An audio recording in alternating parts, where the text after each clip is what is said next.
Assalamualaikum warahmatullahi wabarakatuh. Bismillahirrahmanirrahim. Allahumma shalli wa sallim ala sayyidina wa ala Muhammadin wa ala alihi wa sahbihi ajma'in. Amma ba'du. Yang sangat Allah hormati ini Habib Soleh bin Ali bin Hasan Al-Atos, Abdul Ahmad dan para keluarga. Monggo sarang-sarang maos Fatihah suwun kangge Habib Ali, Syarifah, Syifa dan keluarga. Bismillahirrahmanirrahim. Ar-Rahmanir-Rahim. Maliki yaumiddin.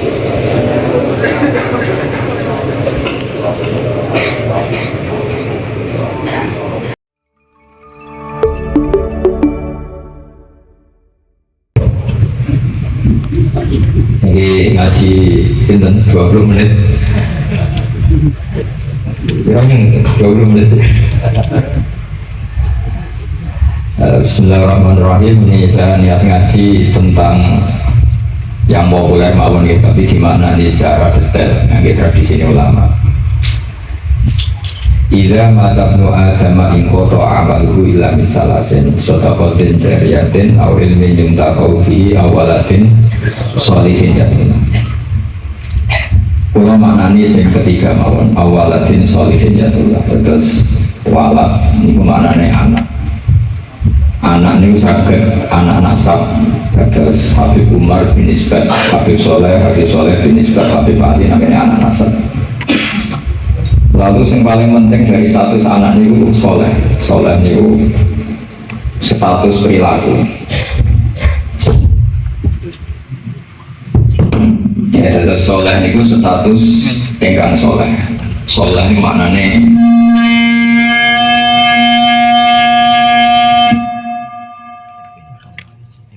soleh niku maknane ingkang layak. Ya, ulah nanti wonten sifat kedua ingkang dunga. Terus pertama yang penting soleh. Jika saat ini tiang mendoakan orang tuanya, tapi buatan ada status soleh dari rapati mati. Jadi ini yang perlu diperhatikan. Jadi status soleh itu kita dapatkan dulu, baru ya boleh. Sekarang udah menculot. Anaknya itu rapati soleh, dunga saja ini rapati mati. Dari Habib Ali bejo, anaknya dinano soleh tenang. Itu nama merger nih, jadi soleh kamil.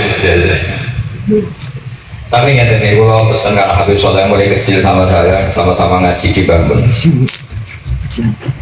Orientasi terbaik saking sunnah nabawiyah, gini itu keberlangsungan.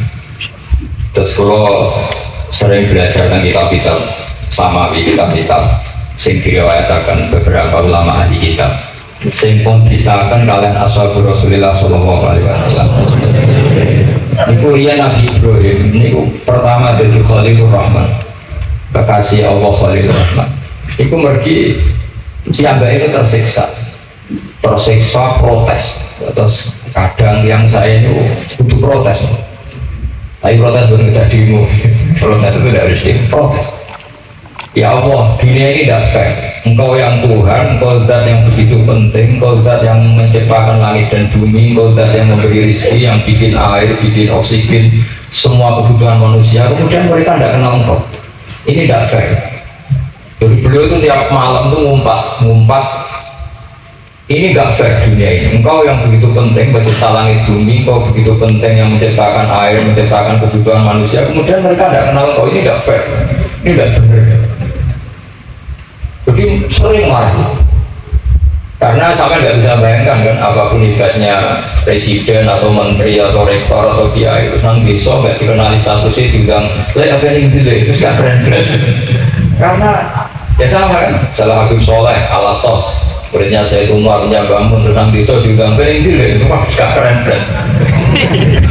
awal dari keren itu tetap dikenal. Nah kemudian orang udah kenal Allah. Pokoknya terus beliau sujud berkali-kali, ya Allah, sama siapa munajatnya beliau? Innahu la yahzununi alla ara ahadan fil ardi ya'budu ka ghairi. Jadi cara kiai sarang namanya ini innahu satune kelakuan la yahzunu, yektene nyusano ni ingsun, nyusano banget karena pakai lam tauhid. Innahu satune kelakuan la yahzunu, yektene nyusano banget ni ingsun. Apa sing nyusano kan? Apa apa jenis kelakuan la orang ningali ingsun fil ardi ing dalam bumi ahad dan yang suci itu kan nyembah sapa ahad kae panjenengan wiri saliyane ingsun. Ya Allah, sungguh saya sangat susah karena engkau zat yang begitu penting, kemudian yang tahu kalau engkau Tuhan itu hanya saya. Sampai ngenes gak, misalnya ada orang melihat saya itu marhafid kemudian tidak tahu kalau dia orang alim, sama sebagai muridnya ngenes gak? Ngenes gak? Ada orang memperlakukan Mbak Mun tidak tahu kalau beliau seorang alim alam, kita sebagai santrinya ngenes gak? Nah ini Allah yang Tuhan, kemudian orang tidak ada yang memperlakukan dia sebagai Tuhan, bahkan nyebut saja tidak mau. Itu ketersiksaannya Nabi Ibrahim. Kalau kita kan tersiksa berarti duit, payu rabi, raiso wayo,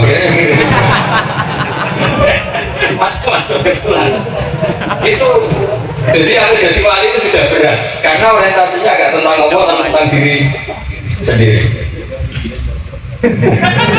Kalau sing susah proposal ragu ya,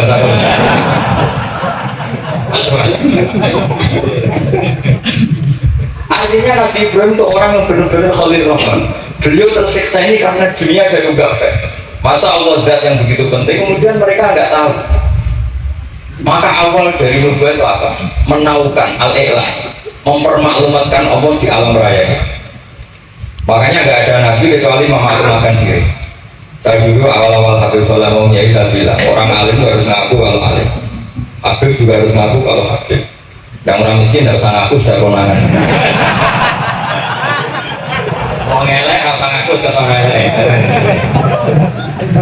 Karena agama ini pertama yang menolong itu memaklumatkan. Sehingga pertama Nabi jadi Nabi dari Gua Hira, pertama apa? Terus saat ini kira-kira memaklumatkan. Dari Rasul dibahas jumpa pers. Tapi yang jelas pertama yang dilakukan Nabi setelah di Gua Hira apa? Memaklumatkan diri kalau beliau adalah Nabi. Sehingga dikumpulkan semua, terus beliau memaklumatkan diri kalau saya ini Nabi. Karena nggak ada artinya Allah kalau tidak dimaklumatkan. Makanya di Quran itu kalau menyebut Allah atau menyebut kebenaran selalu dimulai dengan kata fa'lam, harus dimengertikan. Kita ngerti kemudian mengertikan ke orang lain. Makanya saya sering dulu bilang ke Habib Soleh, nggak boleh orang soleh menyembunyikan diri, karena nanti kalau orang-orang soleh menyembunyikan diri, sing zuhara ala wajhil ardi adalah sesuatu yang nggak benar. Coba misalnya gini, orang bisa terhibur lewat dangdutan, terhibur lewat maksiat, sementara orang nggak bisa terhibur lewat sholat al-badru alaina, asyraqal qalu bi'ajab dan sebagainya. Maka orang-orang soleh adalah orang yang bisa memaklumatkan Allah, memaklumatkan Rasulullah, memaklumatkan Quran, dan supaya itu diterima. Karena awal dari orang terima itu tahu dulu. Jadi tahu saja enggak. Makanya Nabi Ibrahim susah, ya Allah, engkau zat yang begitu penting kemudian tidak diketahui. Ini apa-apaan, enggak fair. Rasanya Nabi Ibrahim diangkat sebagai Khalil Rahman untuk menahukan atau untuk memaklumatkan Allah SWT. Nah sebelum itu beliau dihibur, diterbangkan ke langit, ke alam malakut. Kamu susah ya, kenapa susah? Karena zat sementing engkau kemudian tidak ada yang menyembah. Sejak alam malakut ditunjukkan sekian juta malaikat, sekian ribu malaikat, semuanya membaca tasbih takbir. Ibrahim senang. Oh ternyata sing seneng dengan banyak. Coba kalau kita punya kiai dan Mbak Mun, semakin yang seneng banyak kan semakin kita seneng. Kalau nggak ada yang tahu kan kita tersiksa. Makanya ini penting sekali ya. Jadi pertama agama ini seperti ini tuh barokahnya dimengertikan, dimaklumatkan. Saya ini orang yang kumul itu menutup diri betul, kecuali bang ngaji. Saya kalau ngaji terbuka, sampai saya tidak tahu apa ada yang istri, apa di dekat tidak tahu. Pokoknya saya satu-satunya saya mau terbuka itu pas ngaji. Dan saya pede karena dulu ngaji saya benar, saya tanya masa kamu sebetulnya kalau sama mau mulang terbuka bagus. Potensinya dua, konangan alimnya atau konangan ya resiko terbuka kan itu Pak, konangan alimnya. Nah daripada potensi yang kedua terus nggak mau ngajar ya kumul, syaratnya wali itu kumul. Kumul itu nggak menampakkan diri. Memangnya mau menampakkan apa kalau nggak bisa apa-apa kan? Jadi saya nggak tahu itu kumul apa bagian dari pengamanan diri. Oh apa?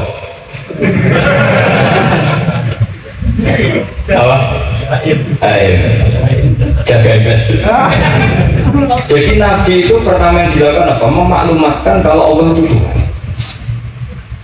Jadi ciri utama orang soleh itu kalau kebenaran tidak mendominasi bumi ini. Jadi ciri utama orang soleh itu seperti itu. Makanya kenapa saya milih manhaj untuk Habib Soleh tidak harus niru saya, karena antar orang alim tidak boleh saling mengikuti. Tapi juga seterusnya agak boleh saling ganggu. Saya itu ngaji di mana-mana itu guyon, karena bapak saya suka guyon, bangun suka guyon. Alasannya bapak dulu sederhana. Orang sudah nyari hiburan dengan maksiat, sehingga agama ini harus membawa keceriaan sosial, membawa keceriaan hati. Karena Allah ngendikan kul bi fadlillah wa bi rahmati fa bidzalika falyafrah. Orang tuh harus senang dengan kebaikan. Orang happy dengan tolak badru alina, happy dengan manahibul akhyar, dengan fadlul akhyar. Karena orang di sana sudah senangnya itu kalau ada maksiat. Nah sekarang agama dibawa orang-orang yang tidak menyenangkan juga. Masjid toko wis meremut, ada muridnya salah duduk marah, salah posisi meja marah. Lalu orang-orang kan mikirnya, daripada ngaji dimarahin terus mendingan dah. Makanya Nabi itu paling marah itu kalau satu kebaikan jadi problem. Mu'ad bin Jabal itu pernah imami lama sekali, dan yang makmum itu akhirnya mufarokoh. Dulu belum ditemukan fikih, tapi orang ini sudah berani mufarokoh. Jadi ini termasuk mujtahid sebelum tahu Fatul Mu'in, tahu Wahab, dia sudah berani mufarokoh. Jadi sudah luar biasa. Karena bangsa ibadah yang agak-agak ngawur itu tanpa diajari sudah pintar sendiri. Dia mufarokoh. Ketika dia mufarokoh, komentarnya Mu'ad, dia munafik. Sholat belum selesai kamu mufarokoh. Singkat cerita Mu'ad melaporkan itu ke Rasulullah. Si tukang pembela ini juga melaporkan ini ke Rasulullah. Tapi apa kata Rasulullah? Yang Rasulullah itu yang bela, malah bela yang pembela tadi. Afakta dan anta yang Mu'ad, kamu itu tukang fitnah. Agama ini kalau kamu model begitu orang lari. Basyiru wala tunafiru, yasiru wala tuasir. Padahal ini baca Quran panjang, harusnya akan ibadah. Tapi karena ini menjadi problem sosial, orang menjadi tidak nyaman jamaah, itu sudah disalahkan lagi. Karena tadi, kalau agama ini jadi problem, maka masalah besar. Makanya sifat dasar Rasulullah apa khufiful ma'unah, biayanya murah. Makanya saya ngaji di mana-mana ya suka seperti ini. Mejanya nggak jelas, pengunjungnya juga nggak jelas. Semakin kaku semakin baik. Pengunjungnya juga seperti ini nih. Nanti sampai yang bisa jadi tak beri hak selesai ini namanya akomatin. Kalau faman taroka fakot. Jadi pilihannya kalau nggak akomatin ya ada matin. Jadi kenapa banyak kiai yang ceria? Karena tadi satu-satunya cara kita menandingi hegemoni maksiat adalah pembawa taat itu ceria, karena orang itu mesti mencari kebahagiaan. Sebab itu para nabi itu mengajarkan agamanya dengan cara yang bahagia. Misalnya mangkola la ilaha illallah dakhala jannah. Nabi tidak menghentikan gini, mangkola la ilaha illallah, terus sholatnya benar, puasanya benar, belajarnya benar, jadi kiainya benar. Wah itu kalau itu panjang sekali, banyak yang nggak masuk surga. Sementara kubu yang lain kampanye sudah tenang bersama bapaknya di surga. Nah kita kampanyenya, sholat mesti ditompok, puasa mesti ditompok. Usuk repot, syaratnya ditompok, ikhlas uangnya, itu bakal iso. Berarti maknanya kan bakal menuju swarga. Tapi uang kan mikir, gue sholat tetap rasu warga, puasa tetap rasu warga, mendingan rasu. Jadi kita ini kan bersaing sama kampanye sebelah gitu. Makanya saya milih harus pokoknya Islam apa kan. Tapi bukan berarti saya menyepelekan aturan-aturan dalam sholat, karena yang kampanye itu sudah banyak. Biasanya kiai sing kurang umpamanya tentang sing kurang itu saya manfaatkan, sudah itu bagian jenengan. Jadi orang itu harus mikir, agama Kristen itu diterima di Eropa di mana-mana. Di antara sebabnya adalah karena orang dijamin masuk surga. Orang bukannya apa faseknya tetap kalau mati bersama. Kita enggak, sudah kiai sudah mulang terus masih didoain. Semoga amal baiknya diterima, amal buruknya masih ngeper apa? Dan itu santri saya nanti kalau jauh saya bilang ya Allah ampuni Gus ampuni. Bukan orang, maksudnya bukan. Makanya saya pernah ketemu orang yang berpaham Wahabi. dia nuduh kalau orang doa ke mayit itu minta sama mayit. Kayak saya bilang, saya saja yang jadi mayitnya nggak siap. Kok bisa? Doanya itu doa ngeper. Masa sama gurunya bilang gini, Allahumma in kana muhsinan fazid fi ihsani wa in kana musian. Masa gurunya ditaklek? Jadi dia tidak yakin betul kalau gurunya muhsin. Masih ditaklek, jika guru saya baik maka gini ya Allah, jika guru saya buruk maka gini. Guru saya itu nggak pernah doain bangun gitu. Tangguh nggak sopan. Jadi kalau saya berdoa, ya Allah, jenengan izini apa ya, jenengan balas lah. Izini ananil muslimina khairan katsira. Wa antal ghafurur rahim wa anta gitu. Saya nggak tega ini wa in kana musian. Jadi kayak agak sopan ya. Loh kalau aku nggak mati sapi lagi. Tak balik lah. Ingka nama musian. Malah ada tulisannya bahwa nggak balik. Jadi makanya mereka kan sering pakai dalil. Andai kan tradisi itu benar, maka yang paling pertama melakukan itu sahabat. Selalu mereka berargumentasi kalau itu tradisi yang benar, maka pertama yang melakukan itu sahabat. Ya nggak mungkin sahabat masa bilang ke Nabi ingkana bisa kafir berat kan? Masa kesolehnya berarti kan Abdul Qadir wafat di mana itu? Betul. Saya tidak akan berdoa seperti itu. Oh bisa marah Abdul Qadir Jainal. Masa kesalahan beliau di ingkana musinan sama ingkana musin. Jadi orang tuh harus mikir. Jadi saya dengan bukan berarti Gus Pak kita menciptakan doa baru. Ini bukan urusan menciptakan. Orang yang punya sopan spontan seperti itu. Ini bukan urusan modifikasi doa. Makanya kenapa para nabi itu tidak disolati dengan cara seperti itu, langsung assalamualaikum ya Rasul, assalamualaikum ya Abu Bakr, assalamualaikum ya Umar. Nggak mungkin kita mengatakan ya Abu Bakr, ya Allah, ingkana. Masa Abu Bakar di ingkana? Kalau dia, bukan kalau beliau ashabul Rasulillah, pasti orang kan. Saya itu zuriyatul Rasulillah, pasti al-tahirin al-mutahhirin. Guru-guru kita ini guru-guru kita. Jadi tolong doa kita. Kalau terpaksa doa wa ikana musian, anggap saja hafalnya hanya itu. Tapi jangan dijiwai, apa? Jangan apa? Dijiwai. Kalau ditanya, Gus ini orang soleh kok doanya wa ikana musian, itu kan guru jenengan. Aku ikut tok. Tapi rasa di mana nih, Pak? Karena sekali di mana nih nanti kan. Jadi ini urusan etika, urusan rasa. Saya teruskan, karena jadi saya mohon sekali, apa-apa itu ada aturannya. Ada aturannya. Ya tentu kita ikut masal saja. Semua selain Nabi, selain para wali kita nggak apa-apa. Doa wong ingkana musinan, ingkana musian. Tapi di hati kita sebetulnya ketika mengatakan ingkana musian itu, Toro Jawa hanya rapalan itu ya sudah ngomong saja. Tapi nggak usah apa. Nggak usah dijiwai ya. Yang dijiwai kita adalah sifat ghafurnya Allah, bukan status mayitnya, tapi sifat ghafurnya Allah. Karena kata musik itu kan nggak nyaman.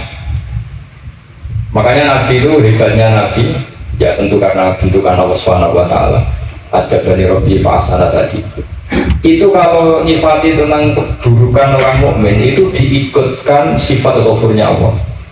Jadi misalnya di kalimatnya liyukaffirawwahu anhum aswa'al ladzi amil, atau sebagian ayat misalnya wa yukaffiru anhum sayyi'atihim. Jadi sebetulnya kalau terpaksa mengatakan orang itu buruk, itu sebenarnya dari Allah dulu kita mengatakan Allah itu zat saking baiknya itu mengampuni salahnya seseorang. Jadi nyifati Allah dulu, Allah saking baiknya itu mengampuni salahnya orang-orang baik, karena orang-orang baik juga manusia, Ustadz juga. Tapi lebih ke nyifati ke Allahnya. Kalau kita kan enggak, lebih tertarik nyifati mayitnya. Sehingga kita di hati itu mayit kira tak jalan sepuro tuntas kayak gitu. Kalau di Quran tidak seperti itu. Jadi kita lebih mensifati Allah itu ghafur, afuwun karim. Makanya seperti doa-doa kita kalau Ramadan ya, Allahumma innaka afuwun karim tuhibbul afwa, baru batas fa'fu. Jadi ada aturannya. Meskipun ilmu ini agak jelimet, tapi bagi ahlinya ini ma'ruf. Kalau sama nggak paham berarti nggak ahlinya. Jadi ahlinya agak jeli, tapi ma'ruf. Nah, sehingga Rasulullah, kalau kita meyakini syafaat Rasulullah SAW, itu cara berpikir harus kita balik. Misalnya begini, wong Islam nakal ngono, penggawean maksiat kok disafaati kanjeng Nabi kurang penggawean. Caranya berpikir jangan gitu. Kalau gitu kayak mari mangkal, wong nakal ngono untuk syafaati kanjeng. Tapi cara berpikir ini, syafaatu Rasulullah itu wasi'ah, luas sekali. Syafaatu Rasulullah ghairu munhasirah, tidak terbatas. Syafaatu Rasulullah itu lebih sakti ketimbang dosanya umatnya. Semua ulama dulu kalau nyifati Allah juga gitu. Allahumma misalnya maghfiratuka awsa'u min dzunubina. Ya, yang misalnya yang pakai mutakallim ya Allahumma maghfiratuka awsa'u min dzunubi wa rahmatuka arja intimin amali. Jadi jangan kitanya dulu. Kalau kitanya dulu kan nyifati kita dosa banyak. Itu sama dengan sama aku sudah tahu semua. Tapi nyifati pertamanya apa? Allahumma maghfiratuka awsa'u min dzunubi wa rahmatuka arja intimin amali. Sehingga dari nyifati maghfiratullah yang wasi'ah, yang tidak terbatas, kemudian kita sah mengatakan bahwa ahli maksiat pun mungkin atau benar dapat ampunan. Sama syafaatu Rasulillah itu ghairu munhasirah, syafaatu Rasulillah itu wasi'ah. Jika salah riwayat syafaati li ahli kabair min ummah, itu bukan menyangkut melegalkan kabirah, bukan menyangkut mengesahkan orang Islam dosa besar, karena nanti dapat syafaatnya Rasul. Cara berpikir jangan gitu. Nanti kamu mentasjek memberanikan orang melakukan maksiat berdasar iktimat syafaati Rasul. Itu jangan gitu cara berpikir, dibalik apa? Syafaatu Rasulullah awsa'u wa awsa', sangat luas. Sehingga saking luasnya sampai yang tukang maksiat saja kebagian. Sama rahmatnya Allah Ta'ala itu wasi'ah, rezekinya Allah ya wasi, sampai orang nganggur ya iso mangan. Nah begitu juga rahmatnya Allah Ta'ala itu wasi'ah, sampai orang sing sumpah utangnya akeh iso guyu.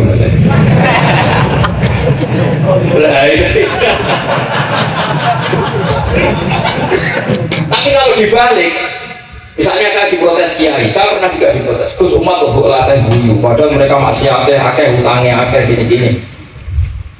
Karena kamu menyifati orangnya, kalau menyifati orangnya sampai guyu haram. Utang jatuh tempo, sampai nggak mikir dosa ndak? Dosa. Jadi kiai muridnya goblok, kok kiai ini kurang tahajud ya dosa. Jadi kiai muridnya goblok tenang, wae. Sementing untuk soalan itu amatir ya. Mestinya cara berpikir dibalik. Rahmatullah wasi'ah, rizquhu ya wasi', fadluhu wasi', sampai wong sumpah wae iso guyu. Sehingga kita ini sudah objek. Kita ini tidak subjek, di alam raya ini kita tidak subjek, tapi apa? Objek. Makanya saya berkali-kali mengatakan, mbok kayak apa sumpahnya kita, tetap wong iso guyu. Karena apa? Allah mensifati dirinya wa annahu wa adhaka wa abda. Allah itu adhaka, zat yang memberi orang iso guyu. Wa abda lan zat sing mari wong iso nangis. Karena sifatnya Allah Ta'ala pasti nafidah, sifatnya Allah Ta'ala pasti terjadi. Dan kita objek. Makanya wong sumpah utangnya akeh, bojo ora percaya, tangga ora percaya, ora guyu kok banter-banter. Karena Allah itu adhakat, zat sing maringi guyu. Wa abda, sudah presiden, sudah gubernur, sudah menteri. Nah Allah kepengen nangis, no yo, nangis. Coba ngeluhnya apa kalau misalnya dengan seorang mantan presiden atau mantan gubernur, kadang anak calonan RT gue menang bunda. Ngeluhnya apa orang alim, misalnya alim alama, anaknya mau jadi ilmiah iso, susah. Kaya raya anaknya jadi pasien, susah. Allah punya cara untuk abegah, untuk bikin orang nice. Nah karena kita ini objek, pasti sesumpuk apapun orang yang bisa tertawa, yang bisa nice. Makanya banyak ulama yang nggak terlalu serius mikir agama ini, bukan karena ada beda, karena Allah mensifati dirinya al-hadi, yang memberi petunjuk. Kita gak ditunggu Kanjeng Nabi, gak ditunggu Wali Songo, gak ditunggu para alamin yang dulu, gak ditunggu Habib-Habib yang kayak Sayyid Abdul Al-Haddad. Tapi karena Allah itu Al-Hadi, yang memberi petunjuk, dan sifatnya Allah Ta'ala la budda wa ya antakuna nafidah. Sifatnya Allah pasti nafidah.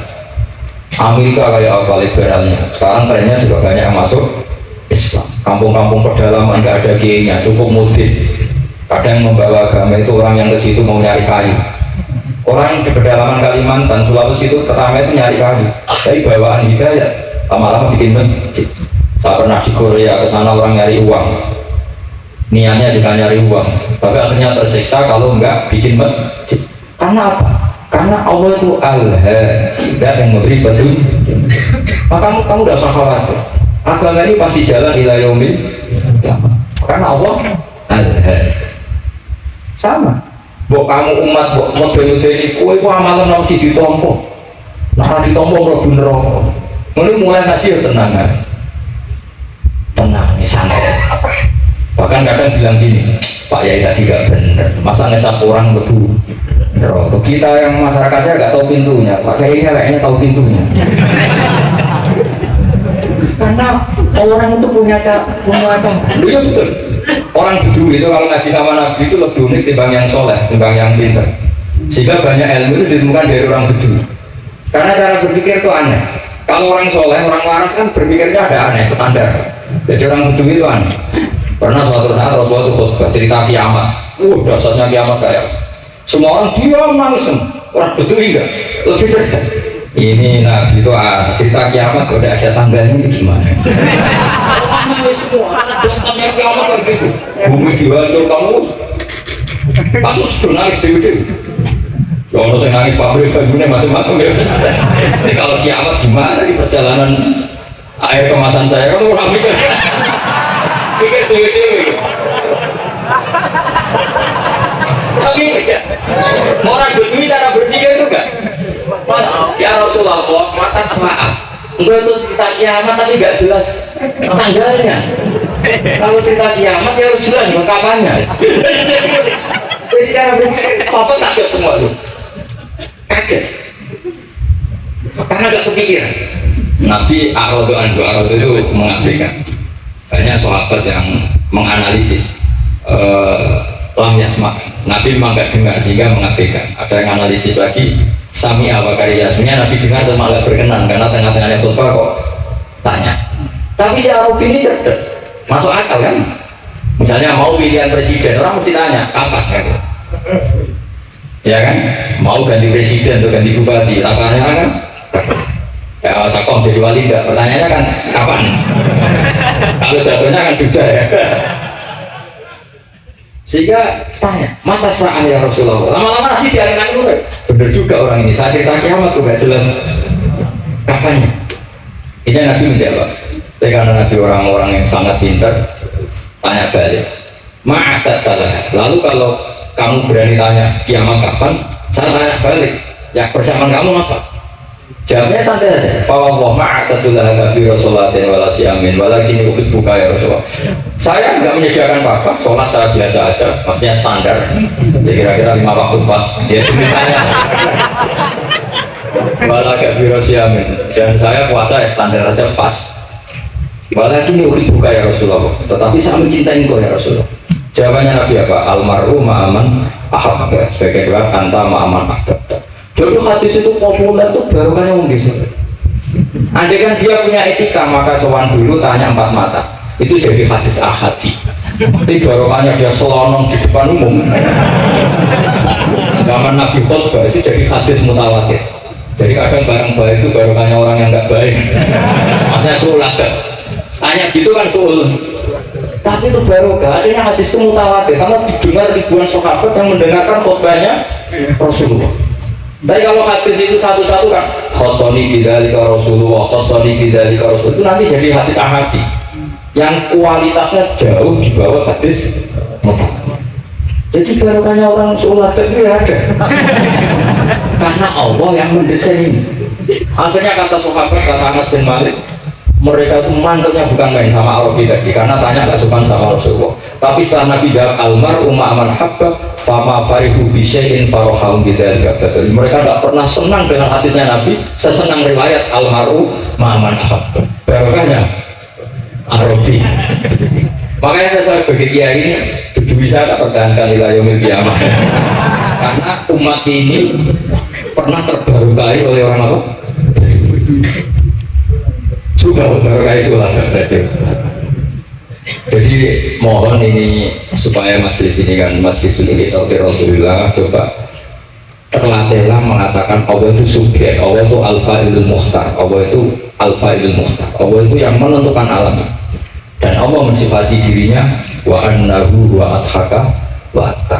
Allah itu zat yang memberi orang itu bisa tertawa, dan Allah juga yang memberikan orang itu bisa menangis.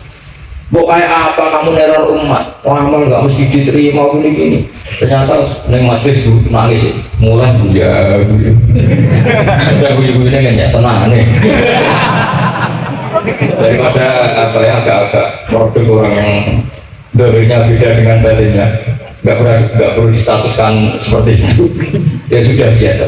Jadi, nah, fi muqaddimihim, imam besar dalam manhaj ini namanya Abdul Hasan apa? Asyadili. Abdul Hasan Asyadili itu kalau ada orang tanya gini, dosa ini susah, sholat saya mesti diterima Allah gini-gini, mana? Gak usah. Kafa bika jazaan an rodiyaka laka ahlan. Sudah kamu ditakdir pernah sujud itu sudah keren. Saya itu andaikan dapat kabar dari malaikat bahwa sholat kamu tidak diterima, saya tidak susah. Bukan karena sombong, pernah ditakdir sholat sujudnya Allah itu keren. Kayak apa malunya kita ketemu Allah kemudian kita di bumi tidak pernah sujud. Makanya cara pelaksana saat ini itu rasa mikir sholat itu ditompok taruh masa mau mikir. Kue ditakdir kalau sujud itu hebat. Kafa bika jazaan an rodiyaka laka ahlan. Cukup kamu mendapat balasan dari Allah, kamu pernah ditakdir sujud.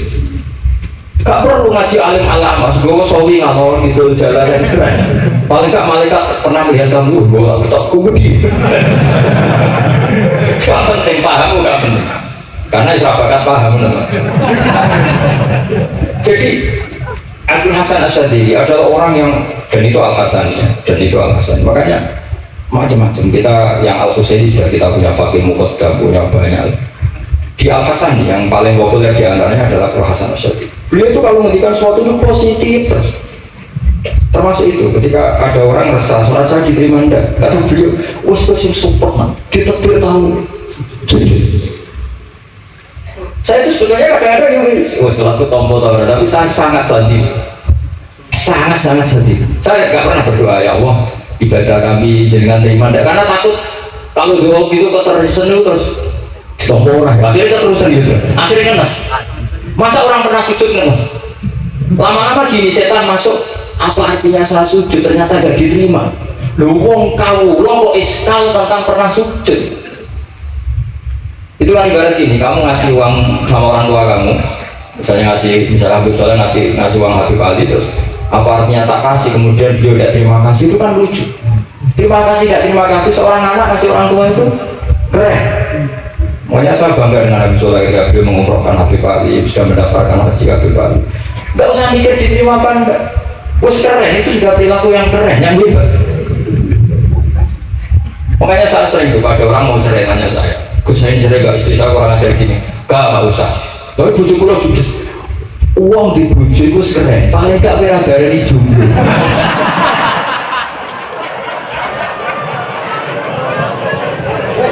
Ini jujur enak. Wes luwe sabar di darani judo mek darani bojo judes. Enak bojo judes sik kelas. Dia bojo lah. Oh, oke. Provokator ini. Jadi kafa bika jazaan an rodiyaka laka ahlan. Sudah ditakdir pernah sujud itu sudah keren. Dulu ulama ala hadan nampak, ulama dulu cara berpikir seperti itu. Makanya ulama dulu kalau nafsiri wasjud kalau tarik sudah pernah sujud. Di Quran nggak pernah ada ayat wasjud sujud siro ingkana kada wa kada ingkunta mutayakinan dikabuli sujudi. Karena ada sujud yang itu saja, tidak usah mikir makbul pada makbul. Sudah kalau sujud pasti waktu. Saya sebenarnya ya sebagai orang ya kadang mesti sholatku ditompo tau orang. Tapi kalau keterusan nanti ada was-was yang mengatakan opo artinya sholat. Itu kan ngeri seorang hamba yang uripe ning bumi Allah kemudian menyoal pernah sholat hanya karena takut gak di. Itu kan goblok banget. Dan saya jenis kiai yang di partai itu. Nah, tidak tahu kalau Kan yang dikok. Setiap mata saya kau kalau keren belas. Jadi, dan nanti kalau misalnya ada manhajnya Habib Soleh yang nggak seperti itu tidak apa-apa, mungkin juga orang nggak takabur, nggak fakhr, sehingga makanya mulai dulu lama itu ya partainya kalau nggak rojak ya khauf. Nah saya ini yang jelas terang-terang ikut partai rojak sudah partai rojak karena banyak yang sudah di partai khauf, tapi saya rojak yang bil ilmi tadi. Makanya Sayyidina Umar radhiyallahu anhu itu yang namanya selama sujud, saya itu punya kitab Habib Soleh pernah tak tunjukin tulisan tangan saya muji-muji sujud. Sayyidina Umar ketika ditusuk seorang gila itu Majusi, Abu Lu'lu terkenalnya, itu Ghulam Bukhirah terkenalnya, ditusuk, dia sahabat, beliau sahabat, wali. Jadi nusuk Umar itu kayak apa? Nusuk Mas Atom aja dosa besar kalau dinusuk Umar. Itu ketika ditusuk, dia itu ya punya dendam, namanya manusia itu punya dendam. Padahal namanya orang kan mantel sama yang nusuk. Kalau orang mangkal itu ininya kan yang nusuk itu masuk neraka. Tapi apa kata Umar? Ketika ditanya pertanyaan, yang nusuk saya siapa? Orang Majusi. Orang Majusi, Ghulamul Bukhirah. Alhamdulillah, alladzi lam yaj'al maniyati biyadi rajulin lam yasjud laka sajdatan yuhaju biha indaka yaumil qiyamah. Saya itu senang Gusti, yang nusuk saya orang yang nggak pernah sujud sama jenengan. Jika kalau saya dendam supaya dia masuk neraka, saya nggak takut orang itu nuntut sama saya. Tapi kalau dia pernah sujud, pernah sholat, kemudian dia masuk neraka karena nusuk saya, kemudian dia berargumentasi, saya pernah sujud ya Allah, kenapa engkau masukkan neraka? Saya tidak berani jawab ya Allah. Saking hormatnya sama yang namanya sujud. Jadi kamane dendamnya sampai ada Jawa, dendam dengan tanda kutip. Jadi kamane semestinya. Jadi mantel nek sing nusuk, nak mlebu neraka pantes, ora tahu sujud wae Gusti. Tapi kalau pernah sujud, kemudian dia masuk neraka karena saya, bisa yuhajuni biha yaumal qiyamah. Jadi kayak apa sujud? Saya. Nabi itu kalau muji sujud sampai ngintikan wahat takakuna sajdatul wahidatul khairan minad dunya wa ma fiha. Nanti kalau kamu di akhirat ketemu Allah, kenangan terbaik kita apa? Di dunia pernah sujud. Keren. Cara ning pondok wis tau bahasa dia. Cara sowan kiai tau ngapopi. Wis jajan.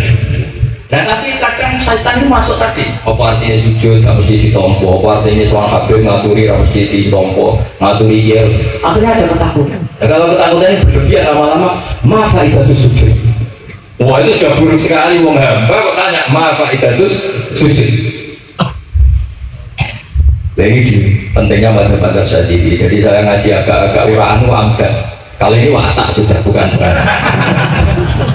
Jadi uraan itu ada dua, ada yang amdan bismil ilmunya banyak, terus milih manhaj.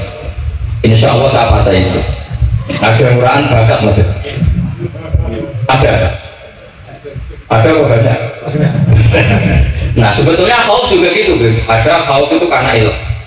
Ada habib alim alama atau kiai alim alama, dia tahu masyarakat kalau ngikuti Gus Bak yang jadi fakir, kurang tawadhu, terus dia milih partai khauf. Nah yang buruk itu ada kiai yang milih khauf dari awal sati cilik. Jenisnya sati. Jadi sebenarnya dia tidak cukup ilmunya nerangkan khauf, cuma jenisnya sati cilik. Ngomong-ngomong lawan dikunci orang budak-budak, jadi ya sama, yang bawa rojak bisa bawaan gablek, yang bawa khauf bisa saja bawaan atiji. Nah kita ingin yang bawa rojak ya bismil ilm, yang bawa khauf juga bismil ilm. Ya orang ada masuk masing hati gede, bukan dua blok, tapi nggak bawaan rojak, ini bawaan gablek. Ada yang hati cilik tapi bawaan khauf, jadi mengatakan khauf tapi sebetulnya bawaan hati cilik.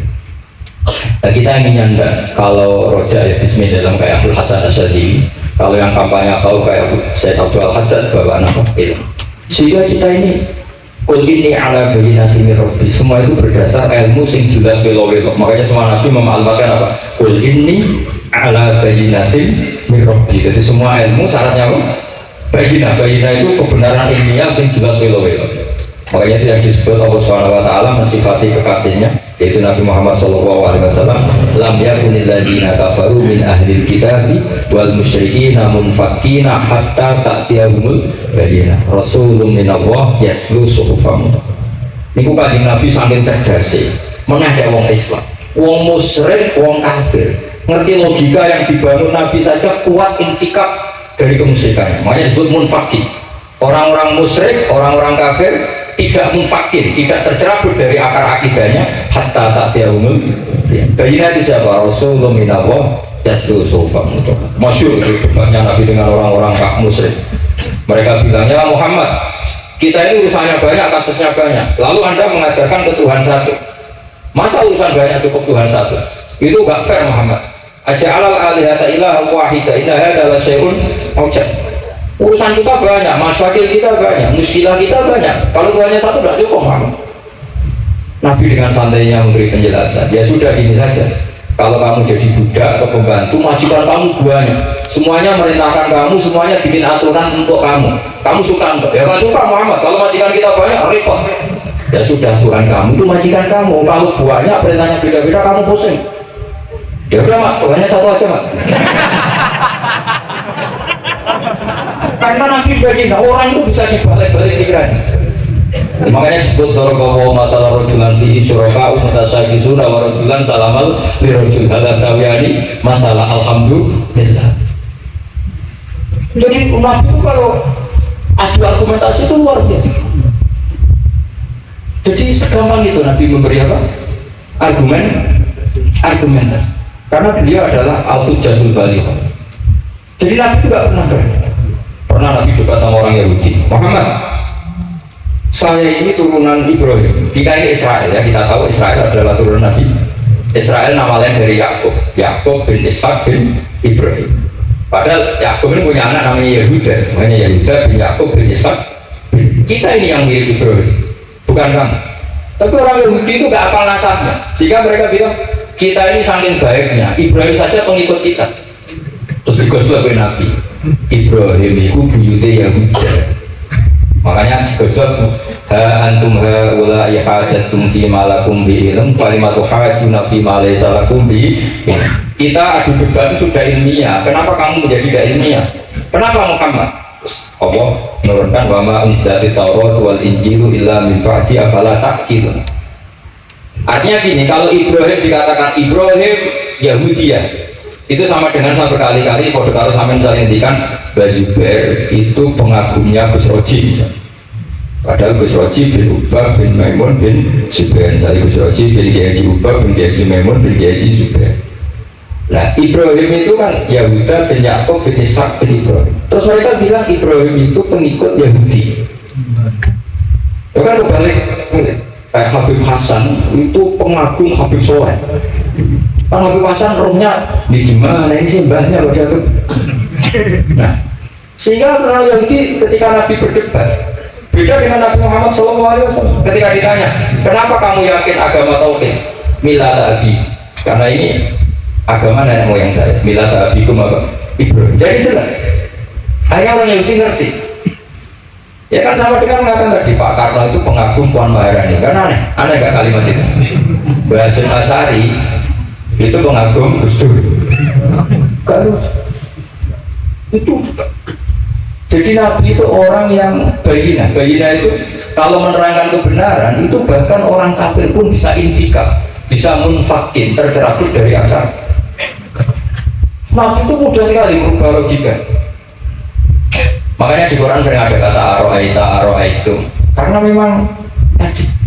Nah saya mohon apapun pilihan anda rojak, Abu Hasan Asy'ari tadi ketika orang resah sujudnya diterima apa enggak, sholatnya diterima apa enggak, beliau bisa berargumentasi betapa pentingnya sujud. Wes sajongku itu kamu loh, tahu sujud itu keren. Buat sama bayangkan betapa malunya kita kalau kita ketemu Allah kemudian di dunia nggak pernah. Dulu paribasannya kalau mau suarga lah wisin. Buswako, tapi negara orang tahu, wis sama seperti kue di guru, saurnya kue pun tahu salam tempel, wis. Kira-kira seperti, meskipun salam tempel orang penting, ya orang penting dong. Misalnya soalnya salam tempel saya ketahui dua itu wakil kan, nama saya penting untuk rokok. Itu bukan nilainya, kok betapa malunya kita. Saya dulu modal sarang, andai kan tidak pernah khidmat sama ini malu tenang sebagai apa? Makanya Sayyidina Umar ketika beliau dibunuh orang, itu pertanyaan pertama, dia pernah sujud enggak? Enggak pernah. Andai kan dia pernah sujud, maka saya tidak berani masukkan dia masuk neraka. Takutnya dia protes sama Allah, ya Allah saya pernah sujud, kenapa harus di neraka? Atau Umar ditanya Allah gini, Umar, kue ridho, saya tahu nyembah aku, kemudian dia di neraka. Kayak apa ya? Jadi makanya Umar ketika wafat ketika alhamdulillah alladzi lam yaj'al maniyati biyadi rajulin lam yasjud laka sajdah. Ya, jadi saya mohon sekali jadi majelis ini sebuah majelis mubarak, caranya tauhidnya dibenarin, ya tauhidnya dibenarin. Jadi Allah itu al-haka wa abka, Allah itu al-hadi, Allah itu ar-razzaq. Sehingga menteri ekonomi kok salah rumusnya lah wong tetep mangan. Muga Allah itu ar-razzaq. Kok negara dikelola keliru lah wong tetep mangan, wong Allah itu ar-razzaq. Kiai rada akeh sing masalah, tapi ya tetap agama ini jaga. Andai kan syaratnya agama ini bener, wah ya repot. Wih coba yang masakom bener terus. Tapi agama ini berkali-kali coba di TV itu banyak yang sewa, ada ustadz, ada kasus apa, ada kiai, kadang ada masalah hukum. Agama ini jatuh bener, ada masalah. Padahal di TV sudah dinasionalkan kan, ada kiai terlibat kasus hukum atau ustadz tertangkap karena melakukan apa gitu. Tapi tidak ngefek, karena agama ini bismillah wa biri ayatillah. Sama. Negara mana-mana kadang manajemen ekonominya nggak jelas, tapi masyarakat ya makan karena Allah rezak. Sama, ajaran Mas Ako mengeluh, tapi Allah ad-fakta, akhirnya iso guyu. Padahal orang untungnya belas ajarannya. Tapi karena Allah itu ad-fakta. Dan kita dengan istri yang kita cintai, dengan keluarga kadang yang nangis. Karena Allah itu dan yang bisa memberi abad. Wa annahu wa ad-fakta wa abad. Terus wa annahu wa amata wahya. Kita tidak ingin mati, ya mati saja karena kita open. Nah, hidayah itu seperti itu. Allah al-hadi, apa? Allah itu kayak apa Korea negara ateis. Nggak kebayang di sana ada ngaji Aqidatul Awam abadi. Ya, sekarang banyak. Saya tuh kalau beli Aqidatul Awam perdusan akhirnya ke Korea. Sebelum saya ke Korea, karena sebagian santri saya di Jogja. Di sana ada ngaji Aqidatul Awam, ngaji Takrib. Bahkan saya di sana dilakukan satu nafid dunia. Kayak apa Allah kali ini bikin kita? Karena Allah itu al-hadi. Orang Indonesia digerak seneng duit. Bareng seneng duit mau apa? Korea. Setelah di Korea tersiksa karena gak ada tempat sujud. Akhirnya urunan. Segampang itu kalau ngomong. Itu gak dibenemui, gak dibenem. Karena Allah al-hadi. Jadi saya mohon sekali tauhid ini diberi dulu. Allah tetap al-fa'ilul mukhtar, apa? Al-fa'ilul mukhtar. Sehingga Allah mensifati dirinya ad-hakawa. Bahwa kamu bendung kayak apa, orang ngaji saya tetap guyu. Sekarang itu sombuli soal oh sebab ngaji siap ini Allah yang memberikan guyu kamu itu. Andai kan sesuai status kamu, gue orang ada sembunyi utang agak jatuh tempo bujur apa tahu. Kita juga paham. Ya jadi ini tak isyaratkan jenengan saya ini tadi bawa kitab Fathur Rahman itu Alifah itu karena mau tak kasihkan hadiah ke saya Umar Hafid sebagai penyempurna karena beliau sudah Al-Husaini. Semoga ini dapat barokahnya Al-Hasan. Ini dikarang oleh duriannya Abdus Salam bin Masis. Abdus Salam bin Masis adalah guru dari Abdul Hasan Asyadili. Jadi kita tahu Syaibul Hikam Ibnu Athaillah As-Sakandari muridnya Abdul Abbas Al-Mursi. Beliau muridnya Abdul Hasan Asyadili. Beliau muridnya Abdus Salam bin Masis. Itu alami zata ini min dzurriyyati Abdus Salam bin Masis. Jadi ini Al-Hasan. Jadi ini sudah klub karena mulai dulu ya tradisinya gitu, banyak sabaib ngaji Baroja, Bafadol, nanti yang Bafadol Baroja yang ngaji Habib lagi seperti salahnya Soleh di Sarang. Ya Soleh ngaji Mbah Mun, tapi Mbah Mun ngaji Sayyid Alawi, Sadar ya, ngaji Sayyid Zaini Dahlan, nanti setelah Sayyid Zaini Dahlan ngaji Ajam lagi Usman Adin Yati. Jadi biasa mulai dulu silsilah ya seperti itu. Jadi seperti dulu Ibnu Abbas termasuk Qorobatul Rasulillah. Jadi dulu Qorobatul Rasulillah itu Bani Hasyim sama Bani Muttalib. Tapi kalau sekarang ya tentu para sadat, para habaib. Dulu biasa Ibnu Abbas ngaji ke Zaid bin Sabit. Itu Ibnu Abbas yang mencium tangannya Zaid bin Sabit. Tapi Zaid bin Sabit juga mencium tangannya Ibnu Abbas karena Qorobatul Rasulillah Shallallahu Alaihi Wasallam. Jadi saya mohon semuanya itu insaf bil ilm ya, insaf bil kecil kayak tadi munfakina hatta ta'tiyahumul bayyinah. Jadi bayyinah itu orang yang kalau menerangkan itu memberi penjelasan sing jelas welo-welo. Itu siapa? Rasulun minallah yang sedul suhufam mutahharah. Al-Fatihah.